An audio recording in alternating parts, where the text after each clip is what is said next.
No final da década de 90, muitos jovens estavam conhecendo a internet e descobriram que era possível se comunicar com pessoas de diversos lugares. Nesse período, muitas salas de bate-papo se popularizaram, como as salas do UOL. Contudo, um pouco antes dessa popularização, mais precisamente no ano de 1995, a Microsoft lançou uma central chamada Microsoft Network, ou, abreviadamente, MSN. A central era completa e tinha diversas funções, como acesso a notícias, jogos online, dentre outras. No entanto, a Microsoft percebeu que o serviço não estava sendo tão popular como eles imaginavam, e no ano de 1997 transformou a Microsoft Network em um grande portal de conteúdo, com o objetivo de competir com o Yahoo. Porém, mais uma vez não foi algo que despertou tanto interesse no público, e em 1998 o serviço foi descontinuado.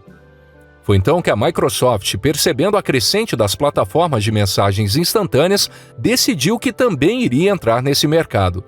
Nessa época, haviam 3 gigantes no mercado de programas de mensagens, e eram eles: ICQ, Yahoo e AOL Instant Messenger, mais conhecido como IM.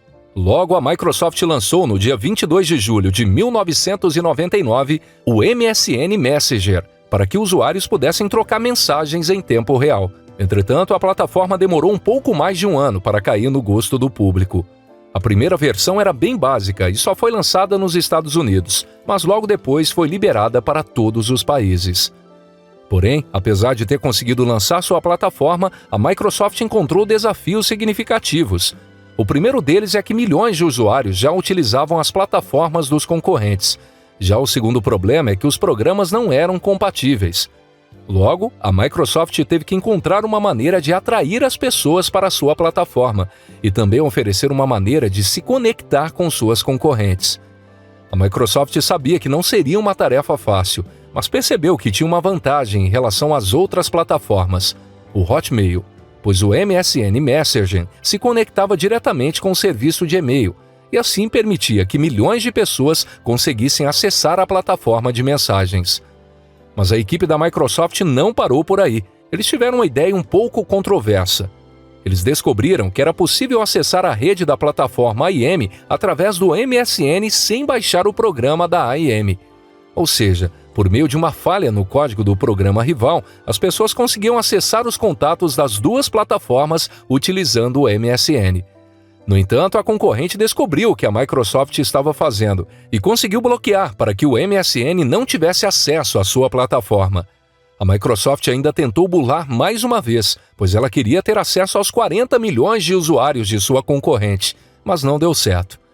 Nessa época surgiram farpas entre as duas empresas. A IM chamou a Microsoft de trapaceira por ter conseguido hackear sua plataforma.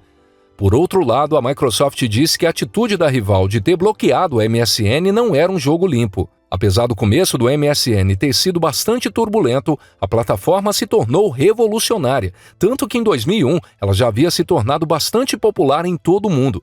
Em 2002, já tinha alcançado cerca de 75 milhões de usuários. Nos primeiros anos após o lançamento do MSN, a plataforma ainda era muito básica, possuindo apenas a função de mensagem de texto e uma lista de contatos. No entanto, depois de algumas atualizações e melhorias dentro do programa, o MSN decolou.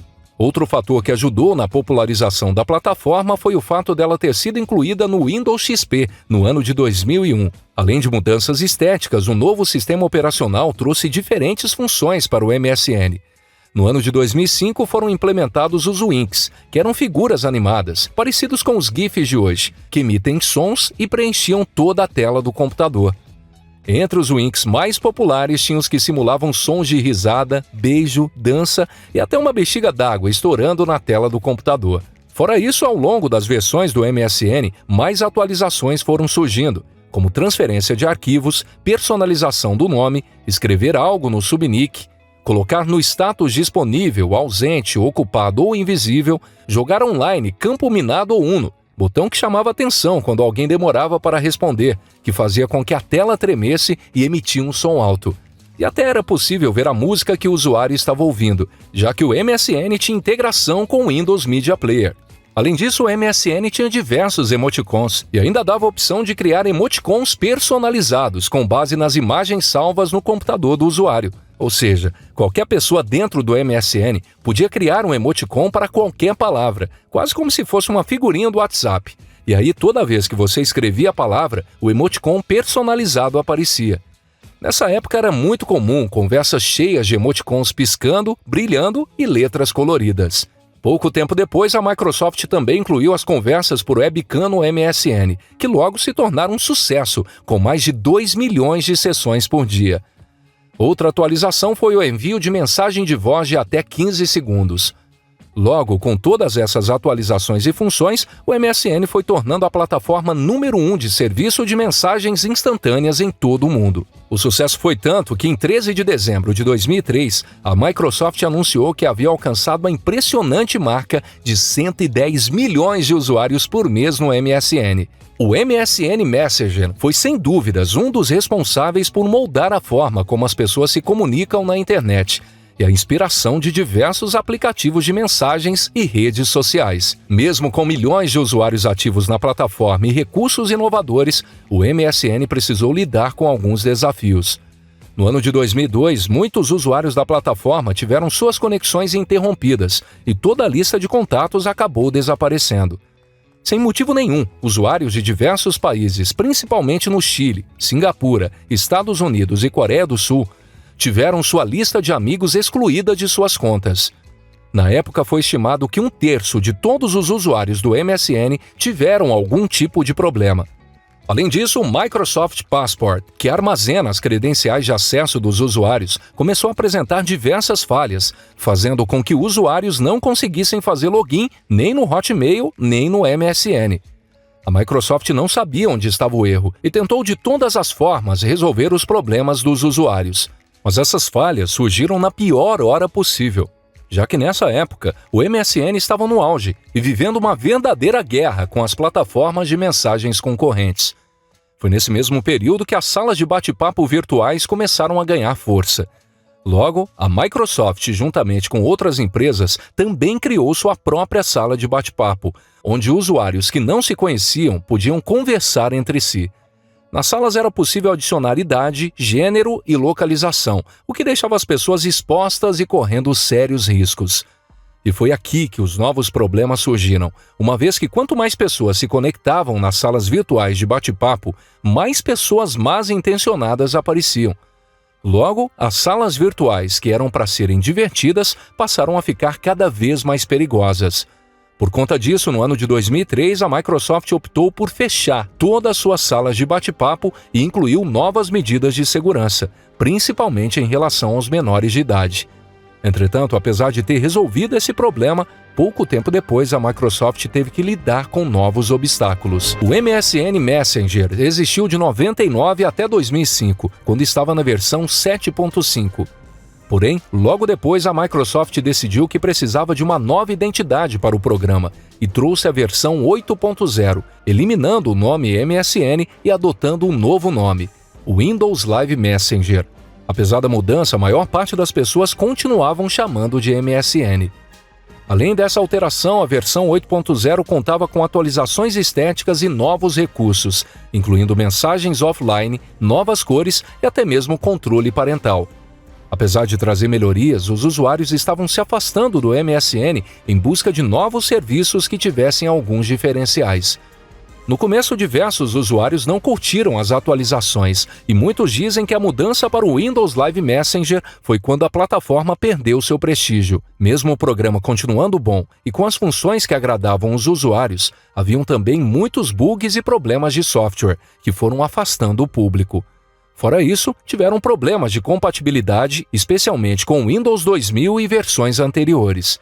Quem usava o Windows XP teve a plataforma atualizada automaticamente para o Windows Live Messenger. Já no ano de 2006, a Microsoft anunciou que uniria forças com o Yahoo. Com essa aliança, ambos os serviços de mensagens iriam integrar os usuários, dando uma enorme vantagem sobre outra plataforma concorrente, a All Instant Messenger. Com a união, mais atualizações surgiram, e com cada nova versão, os usuários foram se acostumando com o Windows Live Messenger. Mesmo aqueles que criticavam por conta do programa travar algumas vezes, acabaram gostando. Porém, os usuários ainda achavam que não era a mesma coisa de antes, que o MSN havia se tornado mediano e a Microsoft não sabia como resolver isso. No ano de 2009, o MSN já era um sucesso absoluto, com mais de 330 milhões de usuários ativos por mês. Diversos países do mundo inteiro tiveram um público forte que usava a plataforma, principalmente no Brasil, Estados Unidos, México, Argentina, Espanha e Reino Unido. No entanto, a grande questão era se esse sucesso duraria por muito tempo, já que haviam muitos usuários insatisfeitos com o programa. Além disso, nesse mesmo ano, o WhatsApp havia sido lançado. O Android estava ganhando espaço e o Facebook já estava se tornando popular, fazendo com que os usuários do Orkut migrassem para a rede de Mark Zuckerberg. A Microsoft continuou trazendo mais atualizações, ferramentas e recursos para o MSN, como o programa do MSN Plus, que ajudava a personalizar a plataforma. Porém, ela acabou restringindo usuários de versões mais antigas do Windows, uma vez que o programa deixou de ser compatível. Entretanto, nesse período, outras redes sociais já estavam ganhando destaque e tinham muito mais funções do que o MSN, que basicamente era um serviço de troca de mensagens. Por conta disso, a Microsoft tentou adicionar novos recursos que fossem semelhantes aos do Facebook. No ano de 2010, foi adicionado um painel social, em que os usuários podiam postar fotos e todos os seus amigos podiam ver o que você estava fazendo. Porém, esse recurso não chamou nem um pouco a atenção dos usuários e praticamente quase ninguém usava. A ideia era tornar o MSN uma rede social parecida com o Facebook, mas eles acabaram passando longe disso e foram aos poucos estragando a plataforma. A Microsoft insistiu por um tempo nesse painel social, mas logo percebeu que de fato ninguém usava e que o MSN estava deixando de ser algo divertido. Por isso, cada vez mais a plataforma foi perdendo usuários, que em sua grande maioria foram migrando para outras redes sociais, que tinham funções diferentes e atraentes para o público. Assim que a Microsoft percebeu que estava perdendo a disputa, tentou criar novas funções para que o MSN se tornasse viciante novamente. Durante o ano de 2010, a empresa acabou tendo várias atitudes que só prejudicaram ela mesma e a sua plataforma de mensagens. O fato era que tanto a Microsoft quanto o MSN não estavam conseguindo se encontrar e nem se tornar tão relevantes quanto haviam se tornado um dia. Para piorar a situação, as redes sociais estavam crescendo e se popularizando. Logo, os usuários perceberam que as outras redes sociais tinham tudo o que o MSN oferecia, só que melhor, além de novas funções que não eram encontradas na plataforma. Foi aqui que se deu o início do fim do MSN. A partir de 2010, os números do MSN começaram a cair. Cada vez mais, os usuários deixaram de usar a plataforma diariamente e cada vez menos novos usuários se cadastravam. Porém, isso não foi surpresa para ninguém, nem mesmo para a Microsoft, que sabia que tinha chances de isso acontecer, principalmente porque a empresa estava focada em uma outra plataforma. Nessa época, um programa de bate-papo por vídeo estava se tornando extremamente popular, o Skype. Logo, a Microsoft decidiu que iria investir nessa nova plataforma e foi deixando de lado o MSN. Foi então que no ano de 2011, a empresa comprou o Skype por 8 bilhões e meio de dólares. E se você assistiu o vídeo que fizemos aqui no nosso canal sobre o Skype, você já sabe o que aconteceu com a plataforma após ser comprada pela Microsoft. A nova aquisição fez com que a empresa desistisse totalmente do MSN, já que o Skype tinha um bom número de usuários e praticamente não possuía reclamações, por ser um programa leve e sem bugs. Entretanto, a Microsoft conseguiu estragar tanto o MSN, que ela acabou futuramente eliminando de vez, quanto o Skype. No ano de 2012, o Windows Live Messenger teve sua última atualização. Já no dia 6 de novembro de 2012, a Microsoft anunciou que o MSN teria uma fusão com o Skype, ou seja, todos os usuários seriam transferidos para o Skype junto com sua lista de contatos. No ano seguinte, em 2013, a Microsoft informou que o MSN seria descontinuado, exceto para usuários da China. A lendária plataforma de mensagens encerrou suas atividades país por país, sendo o Brasil o último país em que o MSN deixou de existir no dia 30 de abril de 2013. O único país em que o MSN ainda funcionava era a China, porém no dia 31 de outubro de 2014, durante o Halloween, o MSN teve seu fim definitivo e oficial. Isso fez com que todos os usuários chineses migrassem também para o Skype, assim como tinha acontecido no restante do mundo, marcando o fim de uma era. A grande maioria dos usuários de todos os países ficaram bastante insatisfeitos com a mudança e não acharam justo que a fusão entre as duas plataformas fizesse com que o MSN deixasse de existir de vez. A realidade é que muitos até chegaram a migrar para o Skype e utilizar o programa, mas a maior parte das pessoas acabou deixando de usar a plataforma da Microsoft e foram em busca de novas redes sociais. A Microsoft se esforçou e a todo momento incentivou os usuários a usarem o Skype, reforçando que era possível trocar mensagens por lá e que as pessoas continuariam com o mesmo endereço de e-mail do Hotmail. Contudo, o público não achou o Skype tão interessante e divertido como era o MSN, e muitos acabaram abandonando de vez. Mesmo o MSN não tendo sido a primeira nem a última plataforma de mensagens instantâneas, ela foi a que mais se destacou em diversos países pelo mundo, e tinha uma base fiel de usuários que usavam ativamente a plataforma todos os dias. Contudo, o MSN acabou sendo tirado de seu público de um dia para o outro. Naquela época, apesar do Skype contar com diversos recursos de voz e vídeo, além de mensagens de texto, os aplicativos para dispositivos móveis como o WhatsApp estavam ganhando cada vez mais espaço no mercado. Fora isso, o Facebook se tornou extremamente popular, por oferecer uma plataforma completa com diversas funções. A Microsoft tentou se adaptar nesse cenário e achou que o Skype seria mais competitivo entre as redes sociais do que o MSN. Mas não foi isso que aconteceu. O MSN teve um grande impacto em toda uma geração e continua vivo na memória de muitos.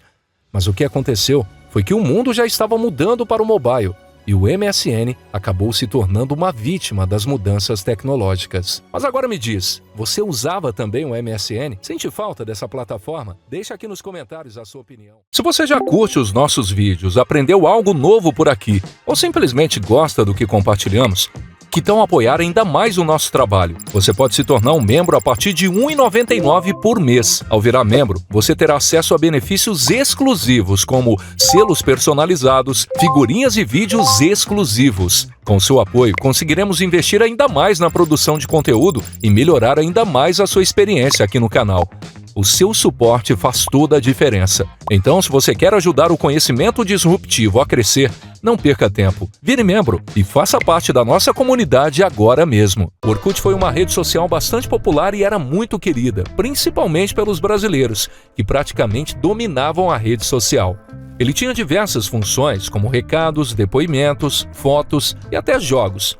E era algo completamente diferente de todas as redes sociais que haviam sido criadas até então. Apesar do Orkut e Facebook terem sido criados no mesmo ano, a popularização do Orkut foi muito mais rápida aqui no Brasil. Antes mesmo de existir as redes sociais como conhecemos hoje, as primeiras redes sociais criadas tinham um objetivo diferente, que eram conectar alunos das escolas ou de universidades, já que naquela época a maioria das pessoas não tinham computadores em suas casas, e a forma mais comum de usar a internet era através do ambiente escolar e acadêmico. Inclusive, uma das primeiras redes sociais da história se chamava Classmates.com e foi criada em 1995. Seu principal objetivo era conectar professores e alunos que haviam estudado nas mesmas escolas e até chegou a fazer um certo sucesso nos Estados Unidos e Canadá. Foi através dessa ideia de conectar pessoas dentro do ambiente acadêmico que o criador do Orkut teve a ideia de criar sua primeira rede social, que ainda não era o Orkut. Mas antes disso, vamos entender quem é o criador e como ele conseguiu desenvolver um dos maiores marcos da internet.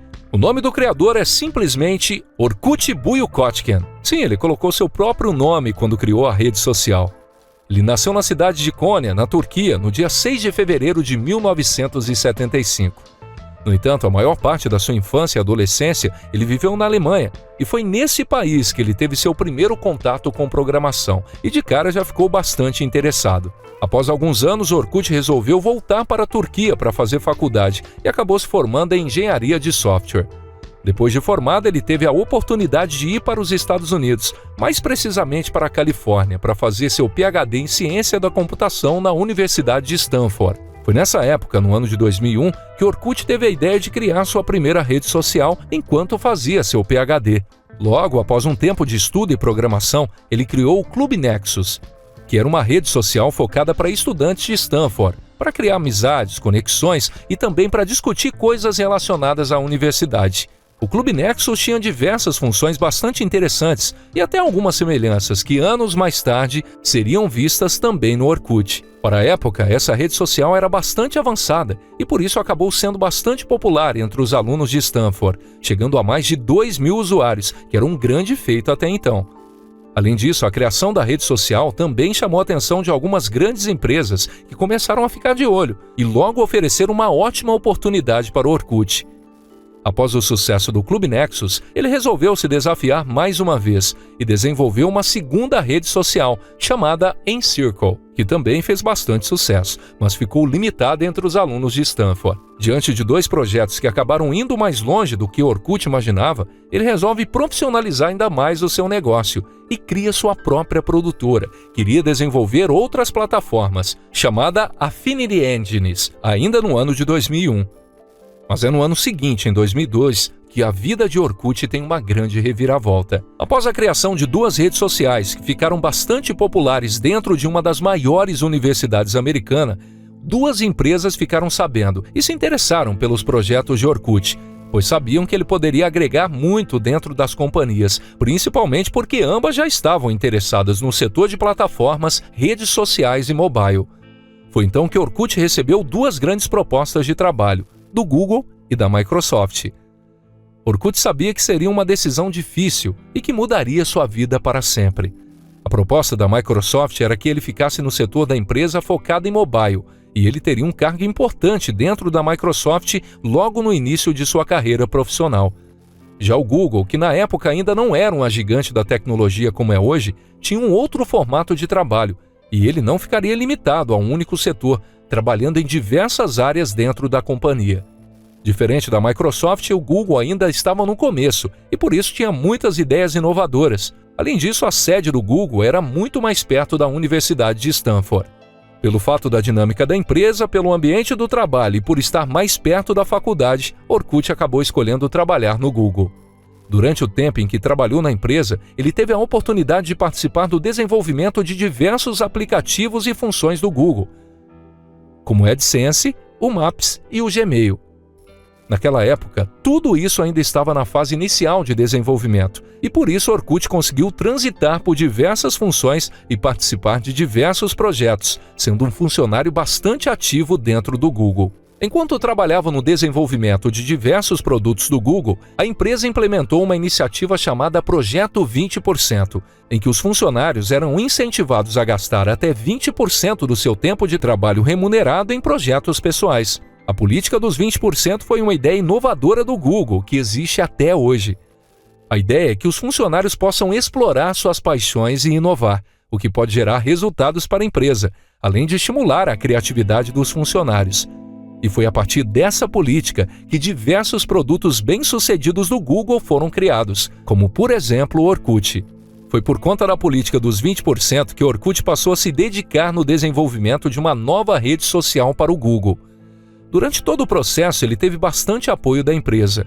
Como o próprio Google achou a ideia bastante interessante, ele separou uma equipe para ajudá-lo durante todo o desenvolvimento da rede social.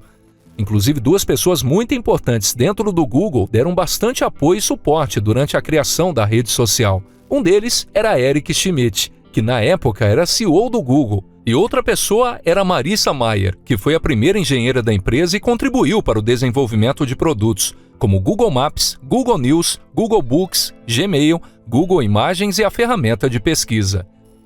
Essas 2 pessoas ajudaram o Orkut a investir no projeto e apostaram que daria certo a criação da rede social. Logo, no dia 24 de janeiro de 2024, o Orkut é criado. As cores da primeira versão eram roxo e azul. Porém, a sua programação era um pouco antiga para a época, o que fez com que toda a programação da rede social fosse alterada no mesmo ano de lançamento. Após resolvidos os primeiros problemas, o Orkut estava pronto para ser lançado no mercado. A princípio, o foco da rede social era somente o público americano, para ser realizado alguns testes antes de ser lançado mundialmente. Entretanto, a plataforma acabou não sendo tão recebida pelo público dos Estados Unidos, pois nesse período, outras redes sociais estavam sendo lançadas dentro de diversas universidades, e o Orkut acabou não chamando tanta atenção. Um dos motivos era que o Orkut ainda possuía muitos erros de suporte, o que acabou incomodando grande parte do público. Contudo, em outros 2 países, a rede social acabou sendo um verdadeiro sucesso. Apesar de não ter conquistado o público norte-americano, o Orkut começou a se popularizar em 2 países, Índia e Brasil, que não se incomodavam com os problemas de suporte que a rede social enfrentou no começo. Tanto que no mesmo ano de lançamento, o Orkut já contava com cerca de 700 mil usuários brasileiros cadastrados. Por conta do enorme sucesso no Brasil, no ano de 2005 foi lançada a versão em português do Orkut, para melhorar a experiência do público brasileiro com a rede social, que mesmo na versão em inglês já tinha muitos cadastros de brasileiros. Os números se tornam ainda mais surpreendentes pelo fato de que no começo só era possível se cadastrar no Orkut através de convite. O fato de só poder se cadastrar por convite dava a sensação de ser algo mais exclusivo, e isso foi até um dos motivos pelo sucesso do Orkut aqui no Brasil.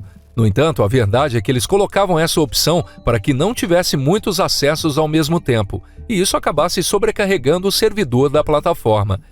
Mas logo depois que o servidor do Orkut se tornou mais estável, o cadastro foi liberado para todo mundo, aumentando a popularização da rede social.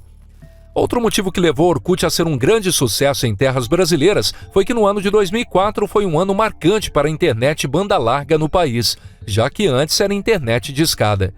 A internet ainda estava muito no começo e o público brasileiro estava muito empolgado com todas as novidades que estavam surgindo. No ano de 2005, ano após o lançamento, o Brasil já era o país que mais usava a plataforma, com cerca de 51% dos usuários sendo brasileiros. Entretanto, houve um pequeno contratempo no ano de 2006, quando a produtora criada por Orkut na época do seu PhD, a Firini Engines, entrou em contato com o Google, informando que haviam muitas semelhanças entre o Orkut e as redes sociais desenvolvidas pela produtora, e por conta de direitos autorais, era preciso que o Google pagasse uma porcentagem para a produtora. No entanto, o Google entrou em um acordo com a produtora, e o problema rapidamente foi resolvido. Ao longo dos meses, o Orkut continuava a crescer no Brasil e na Índia, mas em outros países sua relevância era muito pequena, principalmente nos Estados Unidos. Por conta disso, no ano de 2008, o Orkut deixa de ser gerenciado pela sede do Google, na Califórnia, e toda a operação da rede social passa a ser comandada pela Google Brasil, já que na época o país era o maior público do Orkut, com mais de 30 milhões de brasileiros cadastrados. Nesse mesmo ano, o criador do Orkut decide sair do projeto para trabalhar em outro cargo, em um setor diferente dentro do Google. Apesar da sua saída, a rede social continuou crescendo. Inclusive, o ano de sua saída foi o auge do Orkut, com várias funções sendo lançadas, que foram um verdadeiro sucesso. Para quem não conhece ou não se lembra, no Orkut o usuário podia colocar uma foto de perfil e uma descrição, adicionar até 1000 amigos, podiam mandar scraps, que eram os recados, que ficavam visíveis no perfil da pessoa que recebeu os recados. Outra coisa bastante popular eram os depoimentos, que era como se fosse uma homenagem. O álbum de fotos que tinha um número limitado de quantas fotos poderiam adicionar. Classificar os amigos em confiável, sexy e legal. E claro, as famosas comunidades. Normalmente, as pessoas entravam nas comunidades que as representavam de alguma forma, e elas eram públicas, ou seja, todo mundo podia ver quais comunidades você tinha entrado. Ao todo, foram criadas mais de 51 milhões de comunidades, e algumas eram bastante famosas, como Eu Abro a Geladeira para Pensar, Eu Odeio Segunda-feira e Eu Odeio Acordar Cedo, que era a comunidade mais famosa, com cerca de 6 milhões de membros. Todas essas funções por si já deixaram o Orkut bastante divertido para os usuários, mas em 2009 foram adicionados jogos que logo caíram no gosto do público, como Colheita Feliz e Café Mania. O Orkut também implementou o Budpoke, que foi um grande sucesso. Basicamente, o Budpoke era um avatar em 3D que o usuário podia criar que o representasse e podia interagir com o avatar de seus amigos. Entretanto, apesar do Orkut ser extremamente popular aqui no Brasil, no restante do mundo a rede social praticamente não tinha nenhuma relevância. Para o Google, apesar dos grandes números do Orkut, ter uma plataforma que era popular somente em 2 países, Brasil e Índia, não era um grande feito. A ideia com o lançamento do Orkut era que a rede social fosse global. Logo, por não ter alcançado seu objetivo principal, o Orkut não era um dos focos principais do Google. e por isso a plataforma foi sendo deixada de lado, sem grandes atualizações. Depois de alguns anos sem receber atualização, o Orkut lançou uma atualização com uma nova identidade no ano de 2009. Porém, nessa época, o Facebook já estava se tornando bastante popular no Brasil. Tanto que 2 anos depois, em 2011, o Facebook já estava se tornando a maior rede social do mundo, enquanto o Orkut foi sendo esquecido e perdia cada vez mais espaço no mercado. Mas como isso aconteceu tão rápido? O Orkut e o Facebook foram lançados no mesmo ano, com o Orkut sendo lançado dias antes. Mas apesar disso, apenas o Orkut por muitos anos foi a rede social mais popular no Brasil. Isso porque durante muito tempo o Facebook era popular somente no meio acadêmico de universidades americanas e demorou alguns anos para ele expandir as fronteiras para outros países. No entanto, apesar do Orkut ter conseguido conquistar o público brasileiro, o Facebook conseguiu conquistar o público americano, algo que o Orkut não havia conseguido. O fato do Orkut não ter se tornado uma rede social global fez com que o Google não desse tanta importância assim, fazendo com que a plataforma não inovasse. Logo, assim que a popularidade do Facebook chegou aqui no Brasil, as pessoas ficaram muito interessadas por conta das novidades da rede social de Mark Zuckerberg, que não eram encontradas na rede social do Google. Em pouco tempo, o público brasileiro passou a migrar fortemente para o Facebook. Quando o Google percebeu que estava perdendo muito público, já era tarde demais. O Orkut até tentou lançar uma nova versão para disputar com o Facebook, adicionando o chat, por exemplo, mas nada adiantou. Em apenas 3 anos, o Orkut perdeu 95,6% dos acessos fixos no Brasil, registrando uma queda muito grande no país. Como o Orkut não era popular em outros países, perder os usuários brasileiros representava o fim da rede social. Outro fator que colaborou para o fim do Orkut foi a mudança para o mobile, que já havia sendo uma tendência desde 2010, com os smartphones se popularizando. No entanto, o Orkut não funcionava bem no navegador pelo celular, enquanto o Facebook já era bem mais atualizado, tinha um funcionamento melhor nos celulares e logo lançou um aplicativo, o que ajudou na sua popularização, uma vez que as pessoas não ficavam horas em frente ao computador como antes e passaram a ficar muito mais tempo no celular. No ano de 2012, o Orkut foi ultrapassado pelo Facebook, que havia se tornado a maior rede social do Brasil, com o maior número de pessoas cadastradas, cerca de 34 milhões de brasileiros. Logo, em junho de 2014, o Google anunciou que iria descontinuar a rede social. No dia do comunicado, novas inscrições para o site foram encerradas. Já no dia 30 de setembro de 2014, o Orkut foi encerrado com apenas 5 milhões de usuários. Ainda era possível acessar a página e o perfil, porém, todas as outras funções haviam sido desabilitadas. Em outro comunicado, o Google informou que seria possível fazer backup de fotos e outros arquivos até setembro de 2016 e que as comunidades seriam mantidas em um arquivo público. Porém, em maio de 2017 foi anunciado o encerramento do arquivo público de comunidades, sendo o fim oficialmente do Orkut. Em depoimento, o Google disse que a morte do Orkut se deu pelo sucesso de outras redes sociais. Mas apesar disso ser verdade, não foi o único motivo. A falta de inovação do próprio Orkut também foi um dos motivos que levou a plataforma ao fim. No entanto, uma grande reviravolta aconteceu em abril de 2022, quando a página do Orkut foi reativada pelo próprio criador e possui uma mensagem dele no site falando sobre um possível retorno. Em agosto de 2024, o criador informou que estava trabalhando para fazer esse retorno acontecer.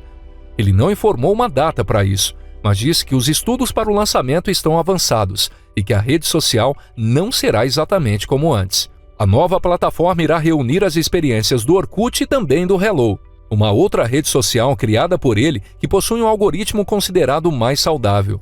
Ele informou também que o objetivo da sua nova rede social é trazer de volta a conexão genuína entre as pessoas no mundo online, que, segundo ele, não existe mais. Mas agora me diz, você sente falta do Orkut? Queria que a rede social voltasse? Deixa aí nos comentários a sua opinião e não esqueça de se inscrever aqui no canal e curtir o vídeo para apoiar o nosso trabalho. Considere também se tornar membro para ter acesso a conteúdos exclusivos.